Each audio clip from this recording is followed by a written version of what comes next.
নমস্কার সকলকে জানাচ্ছি আমার চ্যানেলে অনেক স্বাগত। দাঁড়াও, তার আগে আমি সুন্দর করে ক্যামেরাটাকে সেট করে ফেলি আর তারপরে কিন্তু তোমাদেরকে প্রণাম জানিয়ে দেবো। আবারও প্রণাম জানাতে দেখলাম ঝাপসা লাগছে, তাই জন্য কিন্তু সুন্দর করে পরিষ্কার করে দিলাম। Hello and welcome back to my channel, welcome to let's chat with Somen. আর আমি সোমেন চলে এসেছি নতুন একটা ব্লগ নিয়ে।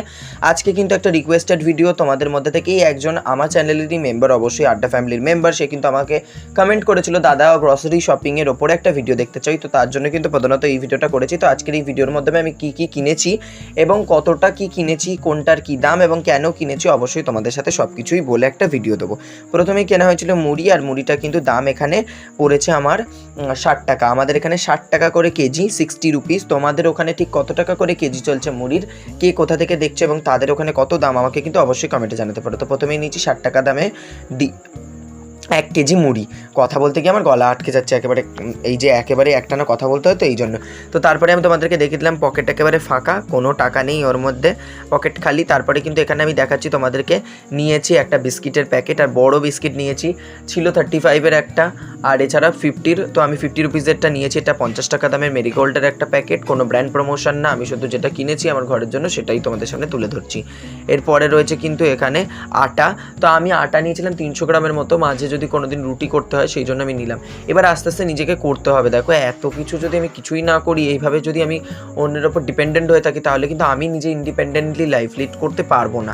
আমার কিছু জিনিস শেখা উচিত। তো সেই জন্যই কিন্তু আমি আটাটা কিনেছি। ভাবলাম যে মাঝে মাঝে রুটি বানিয়ে খাবো, ইচ্ছা তো করে অনেক সময় হঠাৎ করে যে খাই, সব সময় তো অন্যের ওপর এটা তো ফরমাইশ করা যায় না। এরপরে ছিল চিড়েও আমি নিয়েছিলাম 300 গ্রাম, আর সেটার দাম পড়েছিল 21 টাকা, আর আটাটার দাম পড়েছিল ওই ধরো 12 বা 13 টাকা মতো হবে। আর এদিকে আমি নিয়েছিলাম, এই যে এখানে দেখতে পাচ্ছ, আমি নিয়েছি এখানে এটা সুজি।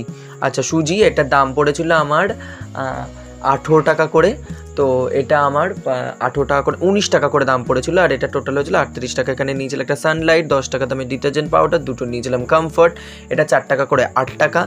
আর এই যে দেখতে পাচ্ছ এই কালারটা নিয়েছিলাম, আর এটা একটা পিঙ্ক কালারেরও পাওয়া যায়। আসলে এটা দিলে না যে জামা কাপড়ের মধ্যে সুন্দর একটা সুবাস আসে, এটা মাকে দিতে দেখতাম, তাই জন্য এটা নিলাম। এদিকে নিয়েছি দেখো রিফাইন্ড অয়েল, এটা কিন্তু নিয়েছি আমি ওই 100 গ্রাম মতো, লুজ এখানে 15 টাকা করে বিক্রি হচ্ছিলো। এটা যদি বড় 1 কেজি প্যাকেট দিতাম অনেক কম হতো, তবে আমার লাগে না বলে নিইনি। এখানে নিয়েছি একটা কাজু কিশমিশের প্যাকেট, দুটো প্যাকেট নিয়েছি, 5 টাকা করে 10 টাকা পড়েছে। আর এটা কিন্তু আমি প্রধানত নিয়েছি এই কারণের জন্যই। আর 4টে করে কাজু আর 5টা করে কিশমিশ রয়েছে, সেটা তোমাদেরকে বলে দিলাম। আমি কাজু কিশমিশ খেতে এত ভালোবাসি কি বলবো। আর এরপরে কিন্তু নিয়েছি এখানে আমি কর্নফ্লেক্স নিয়েছি, এটা কিন্তু বড় প্যাকেট ছিল 99-এর, তবে আমি সেটা নিলাম না। আমি এখানে 20 টাকা দামের প্যাকেটটা নিয়েছি। 20 টাকা দামের প্যাকেটটাই একবার ট্রাই করে দেখি, যদি ভালো লাগে তাহলে কিন্তু অবশ্যই আবারও নেক্সট টাইম কিনবো। এখানে নিয়েছিলাম একটা দুধের প্যাকেট, আর লিকুইড দুধটার দাম ছিল 11 টাকা।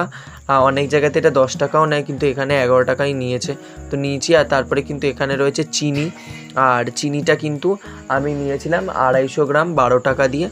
আর এরপরে রয়েছে, দাঁড়াও তোমাদেরকে দেখাই, ছাতু নিয়েছি। অনেক সময় সকালবেলা ব্রেকফাস্টে কী খাবো ভাবতে হয়, সেই সময় যদি চটজলদি কিছু খেতে হয়, সেক্ষেত্রে কিন্তু আমি চিড়ে দিয়ে জল দিয়ে চিনি দিয়ে খেয়ে নিতে পারি, বা ছাতু জল গুলে খেতে পারি। সেই জন্য আমি 2 প্যাকেট ছাতু নিয়েছি, এটা 19 টাকা করে দাম ছিল, একটা প্যাকেটের দুটো 38 টাকা দাম পড়েছে।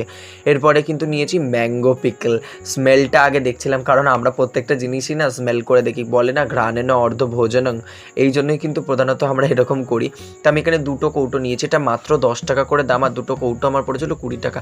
এই কৌটোগুলো কিন্তু ভবিষ্যতে ইউজও করা যাবে। তার একটা বড় কারণ কি বলতো, এইগুলো যখন আমি ম্যাঙ্গো পিকলগুলো শেষ হয়ে যাবে, তখন এটাকে ভালো করে যদি ওয়াশ করে নিই, তো আমি নুন, হলুদ, লঙ্কা, মানে যে কোনো মশলা রাখতেই পারবো। তো সেই জন্য আরও ভালো এই দিক থেকে। 10 টাকায় যেটুকু দিয়েছে এটুকুই অনেক। দেখো ভাতের সাথে আচার আর ডাল আলু সিদ্ধ দিয়ে খেলে কত ভালো না বলো। তোমাদেরকে বলবো কেন আমি এত কিছু গ্রসারি কেনাকাটি করেছি, এর আগে কোনো দিন এইভাবে কিনিনি। এত কিছু কেন কিনেছি তোমাদেরকে একটা নেক্সট ভিডিওতে জানাচ্ছি খুব শীঘ্রই। এর একটা কারণ রয়েছে যে আমি এত কিছু কেন কিনছি, আচার কিনছি, চিড়ে কিনছি, এই সমস্ত কিছু। এরপরে নিয়েছি ঘি, আর ঘিটা কিন্তু যা দাম 40 টাকা এখানে লেখা রয়েছে, আর নিয়েছে 38 টাকা, যথেষ্ট মোটামুটি ঠিকঠাকই ছিল, এর থেকে কমে বললে আর কোনো ঘি নেই। মধু নেওয়ার ইচ্ছে ছিল, মাঝে মাঝে যদি সকালবেলা উঠে একটু মধু, একটু গরম জল, আর তার মধ্যে যদি একটু লেবু দিয়ে খেতে পারি খুব ভালো হয়। এই ছিল আমার ছোটোখাটো একটা গ্রসারি শপিং, যে বলেছিল তার তার জন্য আমি একটু দেখালাম। নামটা আমার মনে নেই, তবে তোমার জন্যই এই ভিডিওটা দিলাম। প্রধানত তুমি যদি দেখে থাকো ভিডিওটা অবশ্যই কিন্তু কমেন্টে জানিও যে তুমি চেয়েছিলে গ্রসারি শপিংয়ের ভিডিওটা, তাহলে আমি খুব খুশি হব। তোমার কমেন্টের অবশ্যই আমি রিপ্লাই দেবো। ভীষণ ভালো লেগেছে আজকের এই ভিডিওটা করতে পেরে। চলো এইদিকে তো মোটামুটি কাজ কমপ্লিট, মুড়ি যেহেতু এনেছি এবারে সকালের ব্রেকফাস্টটা করে নিই।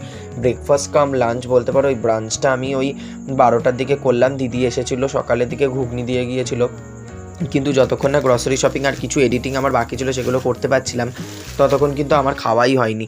তো তারপরে সমস্ত কিছু কমপ্লিট করে ফাইনালি আমি এখন এই খাবার নিয়ে বসেছি। এদিকে দেখো মুড়ি ঘুগনি অল্প অল্প করে মাখাচ্ছি। ওই যে পুরোটা মাখিয়েও খেতে ইচ্ছা করছে না, কারণ তখন যদি তরকারিটা বেশি হয়ে যায় আর পেটটা না ভরে, সেই জন্যই কিন্তু আমি করেছি কি অল্প অল্প করে মাখাবো, অল্প অল্প করে খাবো।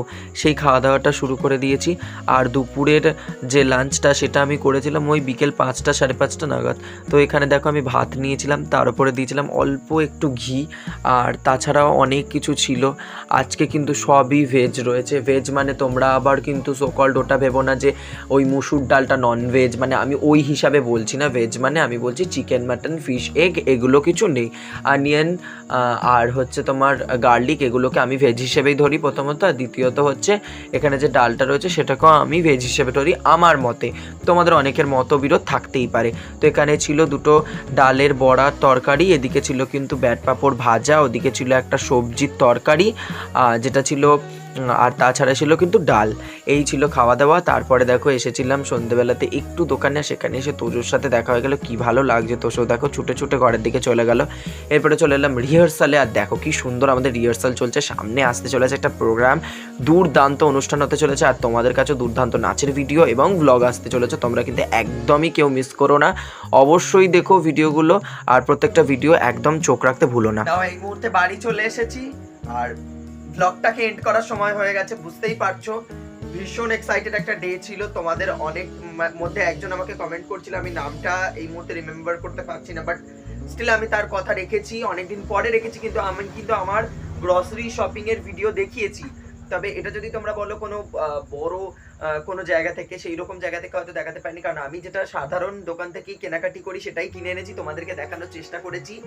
তারপরে তো তোমরা দেখতেই পেলে, খাওয়া দাওয়া করলাম, তারপরে বিকেলের দিকে একটু প্রসাদ খেলাম, তারপরে এলাম, তারপরে গিয়েছিলাম হচ্ছে একটু তোজোদের বাড়িতে, তারপরে ওখান থেকে আমি রিহার্সালে গেলাম। আর রিহার্সালে প্রচুর আনন্দ হচ্ছে, আর তার মানে বুঝতেই পারছো খুব শীঘ্রই আসতে চলেছে একটি অনুষ্ঠান। হ্যাঁ, অনুষ্ঠানের ব্লগ খুব শীঘ্রই আসছে। ভাদ্র মাসে কৌশিকী অমাবস্যায় হয় একটি পুজো, এবং সেই পুজোতেই আমাদের একটা পারফরমেন্স রয়েছে, আমারও পারফরমেন্স রয়েছে, একটা গ্রুপ পারফরমেন্স, একটা সোলো পারফরমেন্স, সবটাই তোমরা দেখতে পাবে। তার জন্য কি করতে হবে, তোমাদের কিন্তু অবশ্যই চ্যানেলে চোখ রাখতে হবে। আর পেছনে ব্যাকগ্রাউন্ডটা দেখে একদমই চমকে যেও না, পুজো আসছে, তার জন্য কিন্তু অনেক অনেক ভিডিও আসতে চলেছে। তার জন্যই কিন্তু এই সমস্ত ব্যাকগ্রাউন্ড আর এত জিনিসপত্রের সমারোহ, সব কিছু নিয়ে গোছাচ্ছি আমি জিনিসপত্র। আস্তে আস্তে অনেক কিছু তোমাদের কাছে প্রেজেন্ট করার ইচ্ছে রয়েছে, তো দেখা যাক কতটা কি সম্ভব হয়। এইটুকুই ছিল ভিডিও। কেমন লাগলো অবশ্যই কমেন্টে জানিও, আর ভালো লাগলে লাইক আর শেয়ার, আর চ্যানেলটা সাবস্ক্রাইব করতে ভুলো না। Tata, bye bye, see you soon, দেখা হবে অন্য একটি ব্লগে।